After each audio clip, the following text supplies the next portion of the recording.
Bonjour à tous. Aujourd'hui, je vous propose qu'on continue un petit peu nos aventures arduinesques. On va un petit peu regarder un petit peu plus en détail ce qui peut bien se passer dans un microcontrôleur qui équipe donc les cartes Arduino. Alors, je vous propose déjà de faire le tour du propriétaire d'une carte Arduino Uno. Donc, on reconnaît ici le microcontrôleur, le quartz qui les sert à le cadencer.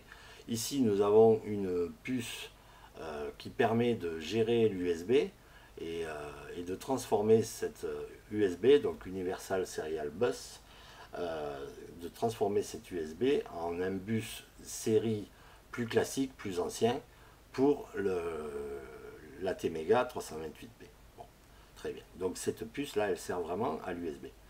Ensuite, on a une partie ici régulation, alimentation. Ça fournit du 5 volts, ça fournit du 3 volts 3 aussi, ça peut servir pour d'autres circuits logiques.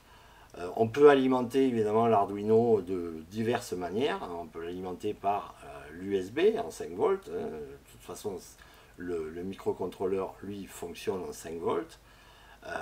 On peut l'alimenter aussi par ce connecteur avec un petit transfo entre 7 et 12 volts, c'est ça. Et ici, on peut également l'alimenter par la broche V-in ici, pareil entre 7 et 12 volts. Jamais dépasser 12 volts, c'est pas bon. Ensuite, qu'est-ce qu'on trouve? On trouve le bouton Reset sur toutes les cartes Arduino de tous les modèles. Il y a un bouton Reset qui sert à, comme son nom l'indique, à faire redémarrer l'Arduino depuis le début. C'est-à-dire que tout se réinitialise et le code se redéroule depuis le début. Ensuite, on trouve évidemment les diverses broches d'entrée et de sortie, donc qui vont réellement pouvoir servir soit d'entrée, soit de sortie, pas les deux à la fois. On trouve ici RX0, TX1. Alors ça, pour le moment, je vous conseille vraiment d'éviter ces broches-là, parce qu'en fait, elles sont reliées ici à la liaison série.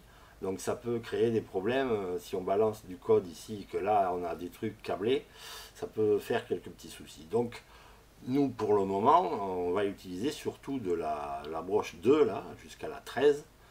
C'est surtout ça qu'on va utiliser. On voit que certaines broches, il y a un petit symbole là qui ressemble au symbole alternatif, c'est un peu la tilde espagnole. Et ça, c'est la fameuse PWM qui va nous permettre par exemple, de faire varier la luminosité d'une LED par PWM. Parce qu'évidemment, normalement, ces broches-là fonctionnent en tout ou rien, en numérique, c'est-à-dire on va trouver dessus soit 0 volts, soit 5 volts. Et on ne va pas trouver une valeur intermédiaire. C'est soit l'un, soit l'autre. Et grâce à la PWM, en fait, on va faire varier un petit peu les impulsions. Et on va pouvoir créer, c'est une illusion, ouais, c'est une illusion, en tout cas au niveau des LED, on va créer une luminosité moindre, par exemple. Ensuite, de l'autre côté, on a aussi une broche reset, c'est-à-dire qu'on peut faire un reset avec un bouton extérieur à celui de l'Arduino, c'est pas interdit, pas de problème. Donc là, on trouve les diverses tensions du régulateur. On trouve ici deux broches de ground, hein, de masse, V-in, j'en ai parlé tout à l'heure. Et ici, on a 6 broches marquées analog in. Alors effectivement, sur ces broches-là, on va pouvoir amener un signal analogique, c'est-à-dire un signal qui n'est pas tout ou rien, qui sera compris quand même entre 0 et 5 volts, mais par exemple, sur une broche, là, je pourrais amener du 1 volt 8, du 2 volt 3, et l'Arduino derrière, enfin le microcontrôleur, nous convertirait cette valeur analogique, il la convertirait en numérique pour pouvoir la manipuler plus facilement. Parce que l'analogique, c'est vraiment très difficile à manipuler en tant que tel. C'est bien de le convertir. Une fois que c'est converti en numérique, ça devient beaucoup plus simple. Ensuite, alors c'est pas parce que c'est marqué analog in que ça ne sert qu'à des entrées analogiques. On peut très bien s'en servir comme entrée numérique, en tout ou rien, et on peut également s'en servir en sortie numérique, en tout ou rien. Voilà. Donc, on voit qu'il y a quand même pas mal de possibilités. Il y a même certaines broches qui sont capables de faire encore bien d'autres choses, par exemple les interruptions qu'on verra peut-être un jour. On verra ça, mais déjà dans l'essentiel, voilà. Ici on a un connecteur, le connecteur ICSP, In-Circuit Serial Programming. On ne va pas en parler aujourd'hui, peut-être un jour, hein, si cette série de vidéos est suffisamment longue.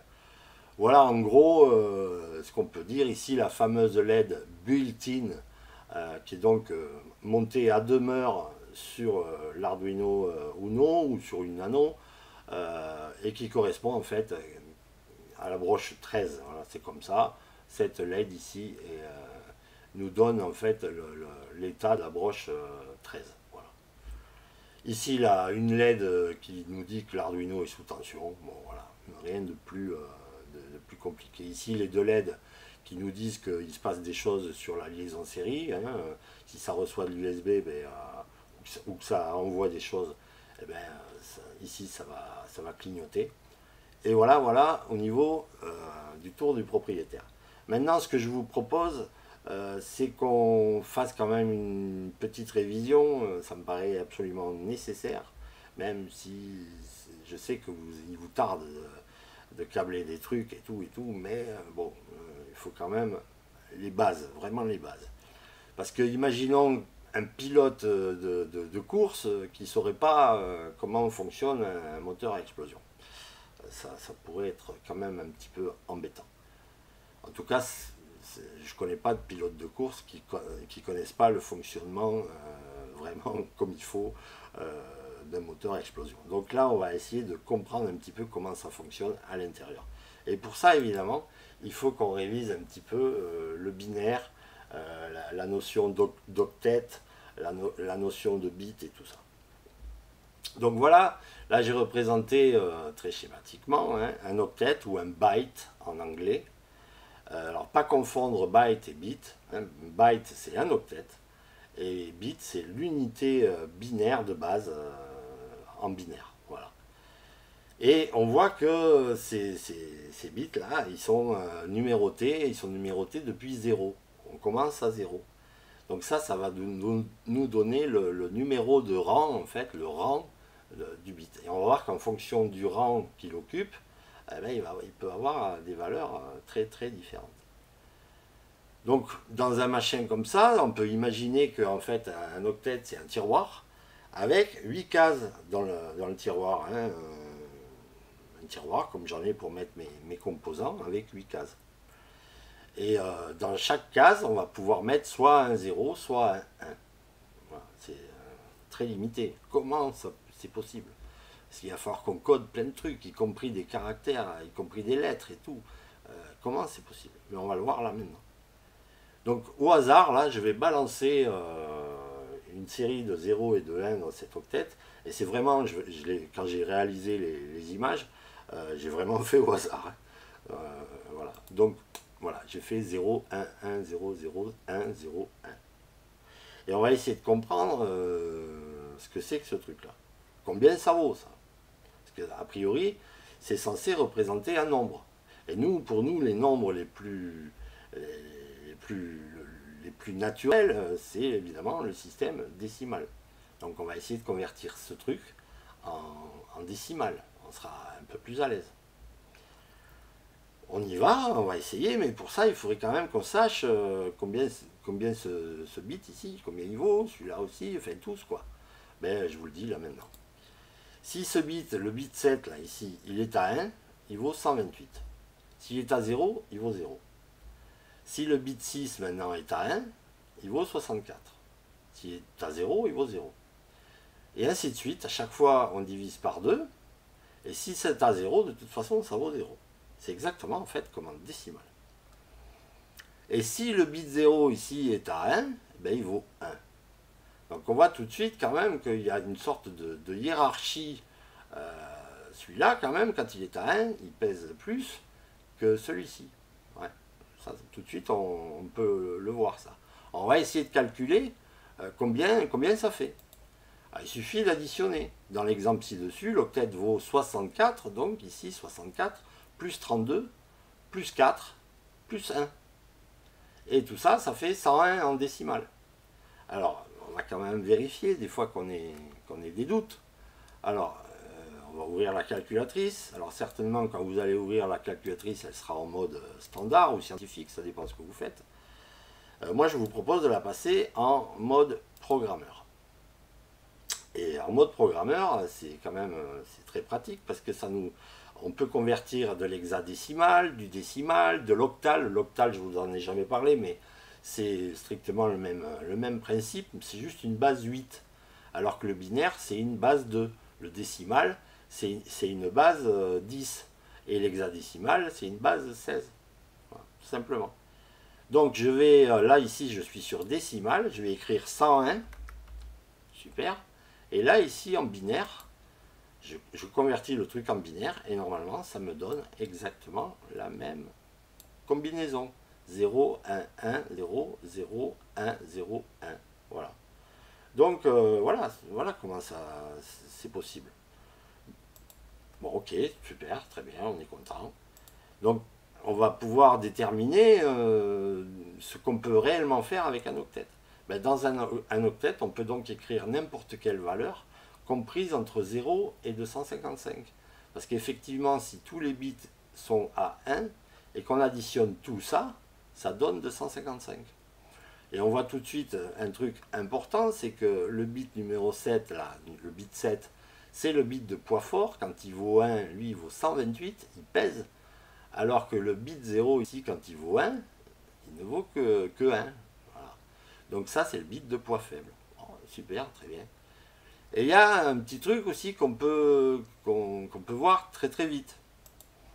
Une petite astuce, c'est pas vraiment une astuce, mais une petite déduction. Si le bit 0 ici est à 1, ben c'est forcément que la valeur décimale est impaire. Puisque on aura beau additionner dans n'importe quelle combinaison ces bits-là, on tombera forcément sur un nombre pair. Et qu'est-ce qui rend impair le nombre? Ben, c'est le bit 0. Voilà. Donc si celui-ci est à 1, c'est que le nombre est impair. Et la preuve, c'est que 101, ben, c'est un nombre impair. Voilà. Bon, très bien. Si on avait eu affaire à 100, et bien ici, le bit 0 aurait été à 0. Voilà, tout simplement. Une autre petite chose, c'est si le bit 7 est à 1, ici, bien on sait tout de suite, d'un coup d'œil, que la valeur décimale est supérieure ou égale à 128. Effectivement, lui, il vaut 128. S'il avait été actif, là, ça aurait rajouté 128 à tout ça. Donc voilà, déjà ce qu'on peut dire. Alors vous allez me dire, enfin vous devriez me dire, mais là, forcément vous ne pouvez pas puisque on n'est pas vraiment en dialogue, vous allez vous dire, ouais mais comment on fait pour coder alors des nombres plus grands que 255, parce que 255 c'est bien gentil, mais des fois on va avoir besoin de manipuler des nombres beaucoup plus grands. Et bien tout simplement on va utiliser plusieurs octets. Imaginons que là on aurait, si on avait un bit de plus ici, il vaudrait 256. Encore un bit de plus, il vaudrait 512, et ainsi de suite. Et donc, si on se sert de 2 octets, on va le voir tout à l'heure, ça monte tout de suite très très haut. Ok? Donc c'est comme ça qu'on va faire, tout simplement. Alors après, qu'est-ce qu'il faut que je vous dise? Ouais, voilà. Maintenant, on va en arriver au type de variable. Et ça, c'est super important, vraiment très très important. On a vu que dans la mémoire SRAM, c'est-à-dire la mémoire qui va contenir les données de notre code, on a 2 kg de 2 kilooctets, même un peu moins parce qu'il y a 256 octets qui sont bouffés par les périphériques et autres. Donc il va falloir un petit peu économiser la mémoire. Donc on ne va pas déclarer une variable avec un nombre d'octets, pas possible, si on peut se contenter de beaucoup moins. Donc les types de variables. Alors d'abord, c'est quoi une variable? Ça va être un nom, on va donner un nom à une variable, le nom qu'on voudra, en français même, là, hein, pas de problème, et on va lui associer une valeur, tout simplement. Alors si c'est une valeur, si c'est un nombre entier, ben, on va choisir un type de variable qui concerne les entiers. Si c'est une variable avec une valeur, un nombre à virgule, ben, on va choisir un type de variable qui concerne les nombres à virgule. Voilà. Si c'est une valeur négative, ça peut arriver. Imaginons qu'on construise un thermomètre. Un thermomètre, il peut faire 43 degrés, comme il n'y a pas longtemps à Toulouse, mais il peut faire moins 17, comme il y a quelques années à Toulouse. Il y a un delta là quand même. Enfin bon, ça n'a rien à voir. Et donc voilà, il faut qu'on puisse dire tout ça à l'Arduino, parce que je vous rappelle que l'Arduino, c'est bien sympa, mais c'est quand même un machin assez obtus. Il va falloir en plus tout lui dire, vraiment tout. Et ça va bien marcher, parce qu'on va bien le faire, pas de problème. Donc les types de variables. Alors, d'abord, on va commencer avec les entiers. Imaginons qu'on ait un entier à coder, et c'est un entier, c'est un petit entier entre 0 et 255. Ou alors entre moins 128 et plus 127. Eh bien, on a plusieurs possibilités. On pourrait utiliser le int 8 underscore t. Alors int pour integer, ça veut dire entier en anglais. Voilà, int 8 underscore t. Voilà le genre de terme qu'il va falloir un petit peu retenir. Mais on va tellement le taper souvent que ça va venir tout seul. Et on va le lire aussi souvent. Ou alors on pourrait aussi char c'est pour coder les caractères. Et ce sont ce sont des entiers signés. C'est-à-dire signés, ça veut dire qu'ils peuvent prendre une valeur négative ou positive. Alors comment c'est possible dans un octet, donc 8 bits, de coder des nombres négatifs ou positifs? Eh bien, tout simplement, là je reviens un petit peu en arrière, on va réserver le bit 7, on va le réserver pour le signe. Alors je ne sais plus exactement, peu importe d'ailleurs si c'est 0 quand c'est moins ou 0 quand c'est plus, ça n'a aucune importance. Mais en tout cas voilà. Et du coup, on a un peu moins de possibilités forcément. Donc du coup, on ne peut pas coder de moins 255 à plus 255, mais de moins 128 à plus 127. Ok? Voilà le truc. Alors char, là, on va en reparler avec la table ASCII, on va voir ça tout à l'heure. Donc voilà comment on peut écrire quand on veut déclarer un nombre entier qui peut être négatif ou positif et qui tient dans cet intervalle ici, ben voilà comment on peut déclarer notre variable.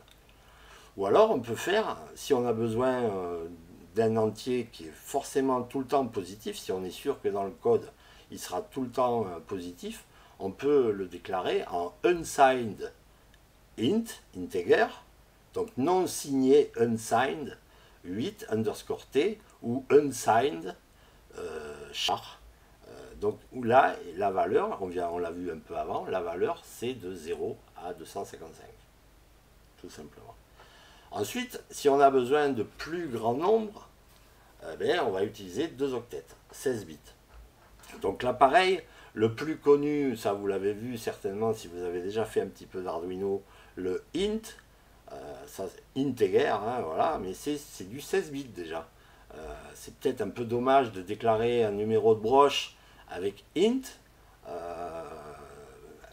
utiliser 2 octets pour coder un numéro de broche qui va de 0 à je sais pas combien, à 20. Ça fait un peu beaucoup quand même.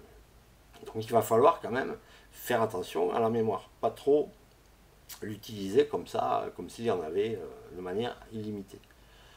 Donc quand on a réellement besoin d'un nombre beaucoup plus grand, on peut prendre donc int sur 2 octets, ou alors int 16 underscore t, ça c'est une autre manière de l'écrire, je vais vous en parler après. Et la valeur dans ce cas-là, là c'est du signé, donc la valeur ça va se situer entre moins 32 768 jusqu'à plus 32 767. Vous ne croyez pas, hein, je le sens. Donc je vais, dans ma calculatrice, je vais remplir 2 octets avec des 1, mais pas entièrement. Je vais garder un bit que je vais laisser à 0 et normalement on devrait tomber sur 32 000 et de la monnaie. Donc on y va, je prends la calculatrice, voilà, j'y suis déjà, mais enfin bon, on va le refaire. Donc on va l'écrire donc en binaire, donc 1, 2, 3, 4, 1, 2, 3, 4, je compte 4 par 4. Et là on va garder un bit à 0. Et on tombe bien en décimale à 32 767. Voilà, voilà comment on peut faire. Donc avec juste 2 octets, on va pouvoir donc coder des nombres de moins 32 768 à plus 32 767. Si maintenant on est sûr que notre variable est non signée, c'est-à-dire qu'elle est toujours positive, on peut utiliser le unsigned int, hein, ou uint 16 underscore t, et là la valeur, donc on peut coder de 0 à 65 535. Là je ne vous fais pas la démonstration avec la calculatrice, croyez-moi sur parole. Alors là ici on a deux manières d'écrire, soit int qu'on voit partout tout le temps, soit int 16 underscore t. Alors évidemment comme je suis toujours, les gens me trouvent parfois un peu bizarre, souvent on voit le int là, mais moi j'aime bien le int 16 underscore t. Je vous explique pourquoi, parce que bon, en Arduino le int c'est du 16 bits, ok très bien. Mais si un jour on passe sur un autre système, qu'on code d'autres trucs ailleurs que sur un Arduino, l'integer souvent c'est 32 bits. Et là, avec cette écriture-là, ben, je vois tout de suite que c'est un entier codé sur 16 bits. C'est pour ça que j'aime bien cette manière de l'écrire. Elle montre tout, quoi. Voilà. Sinon, c'est strictement la même chose. Voilà. Ok, on continue. Maintenant, imaginons qu'on ait besoin de coder vraiment un nombre. Vous allez voir, ça, on va commencer à rentrer dans les nombres un peu grands quand même. On peut utiliser 32 bits, c'est-à-dire 4 octets. Bon. Alors là, il y a le type long, ça c'est facile à retenir, ou int 32 underscore t, c'est-à-dire à chaque fois, c'est la même manière. Hein. On rajoute juste, ça c'est un octet, c'est 8 bits, ça c'est 2 octets, c'est 16 bits, et ça c'est 4 octets, 32 bits. Bon. Et là, on peut coder, donc là c'est du signé, on peut coder de moins 2 puissance 31 jusqu'à 2 puissance 31, ça fait 2 milliards, 2 milliards et quelques. Moins 1, là, pardon, sur celui-ci, pas l'oublier quand même. Et on peut aussi faire ça en non signé, c'est-à-dire si on est sûr que ça sera toujours positif, on va faire un unsigned long ou un uint 32 underscore t. Et là, la valeur que ça peut prendre, tenez-vous bien, ça va de 0 à 4 294 967 295. Waouh! Voilà, en gros, là on a de quoi déjà faire beaucoup de choses. Maintenant, il nous reste à voir, c'est bien beau, mais de temps en temps on va avoir besoin de nombres à virgule. Et ouais, alors on va noter tout de suite que en fait, ce qu'on appelle nous nombre à virgule, hein, à virgule flottante, quand on va écrire ça dans un Arduino, justement, on ne va pas se servir de la virgule. On va se servir du point.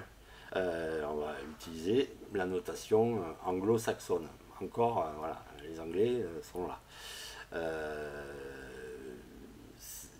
Important vraiment, parce que par exemple, si on veut déclarer le nombre pi dans notre code, on va écrire 3.14, la suite si vous voulez être plus précis, 3.14 au lieu d'écrire 3,14. Ok? Parce que la virgule sert à autre chose, elle sert à séparer les instructions, on verra ça. Donc les nombres à virgule, ben, sur Arduino, ça va aller assez vite parce que c'est forcément sur 32 bits. Et le type c'est float. Voilà. Et la valeur c'est de plus ou moins 3,4 fois 10 puissance moins 38 jusqu'à... voilà. C'est assez grand, il y a de quoi faire quand même. Alors, j'ai bien précisé ici sur Arduino, parce que sur Arduino, on n'a accès qu'à float, mais dans d'autres systèmes, il existe double précision, double. Et là, ce serait codé sur 64 bits. Voilà. Donc, voilà, là, on a fait le tour à peu près comment on code des nombres divers et variés dans un Arduino et comment lui va les manipuler. Ensuite, qu'est-ce qu'il nous reste à voir? Ah ouais, tout à l'heure je vous ai dit qu'on pouvait, enfin même que c'est sûr, les lettres qu'on va écrire dans un code Arduino, elles vont également subir un traitement qui va les transformer en nombres. Voilà. Par exemple, là, le A majuscule, attention, le A majuscule et le A minuscule, c'est pas du tout la même chose. Le A majuscule, en décimale, c'est 65 dans la table ASCII. Alors ASCII, ça n'a rien à voir avec les sports d'hiver. Hein. Non, ça a vraiment. Non, ou alors de très très loin, je sais pas. Non, non, vraiment rien à voir. Donc le A majuscule, c'est 65 en décimale. Et en binaire, c'est ça, voilà, l'octet. Alors vous vous rappelez, maintenant on sait le faire ça. Ça c'est 64 plus 1. Et ça fait bien 65, pas de problème. Voyons, ça marche avec le B majuscule. B majuscule, c'est 66 en décimale. Et c'est cet octet en binaire. Ben, effectivement, oui, c'est 64 plus 2, tout simplement. Et 64 plus 2, ça donne bien 66. Et voilà. Et ainsi de suite. Donc là, il n'y a pas tout hein, sur cette table ASCII, parce que là, il y a vraiment... vous regarderez sur Internet, ça c'est disponible. Ça peut, de temps en temps, il peut y avoir des codes un petit peu où on peut être amené à manipuler un petit peu ça. Bon, peut-être pas nous en modélisme, mais voilà. Sachez que tout ce que vous allez écrire va donc être transformé en 0 et en 1. Et voilà comment fonctionne un Arduino. Et on va s'arrêter là pour aujourd'hui, parce que je pense que la vidéo est déjà assez longue. Et la prochaine fois, là, promis, normalement, on va commencer à bricoler des trucs, à câbler des petites choses avec nos Arduino. Je vous dis à très bientôt. Ciao, ciao.